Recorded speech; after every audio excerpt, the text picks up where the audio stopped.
السلام علیکم پیارے بچوں، آج ہم آپ کے لیے زبردست کہانی لے کے آئے ہیں۔ کہانی اچھی لگے تو اس کو سبسکرائب، لائک اور شیئر کرنا مت بھولیے گا۔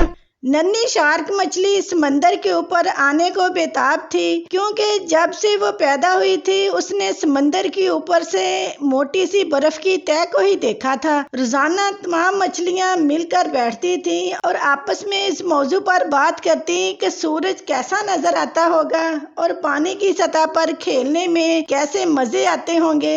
آخر وہ دن آ گیا جب برف پگھل چکی تھی۔ ننھی شارک مچھلی صبح کے وقت اٹھی اور اپنی سہیلیوں کے ساتھ سمندر کی سطح پر جانے کے لیے نکلنے لگی۔ تب اس کی والدہ نے تاکید کی کہ زیادہ دیر اوپر نہ کھیلنا اور احتیاط لازمی کرنا۔ شارک مچھلی نے والدہ کی نصیحت سنی انسنی کر دی اور گھر سے نکل گئی۔ شارک مچھلی نے سہیلیوں کو اکٹھا کیا اور وہ سطح سمندر کی طرف چل دی۔ جب وہ سطح پر پہنچی تو حسین نظارے دیکھ کر بہت خوش ہوئی۔ کچھ دیر ابھرتے سورج کا منظر دیکھ کر وہ تمام سمندر کی سیر کو چل نکلی۔ سمندر میں اوپر نیچے گوتے لگاتے وہ آگے بڑھتی گئی۔ کچھ فاصلے طے کرنے کے بعد انہیں آسمان پر اڑتے پرندے نظر آئے۔ وہ سب حیران ہو کر انہیں تکنے لگیں۔ اتنے میں کچھ پرندے سمندر کی طرف بڑھے۔ مچھلیاں سمجھی کہ شاید پرندے ان سے دوستی کرنے آ رہے ہیں۔ ننھی شارک مچھلی ان سے ملنے کے لیے زور سے اوپر کی طرف اچھلی، جسے آسمان سے آتے پرندے نے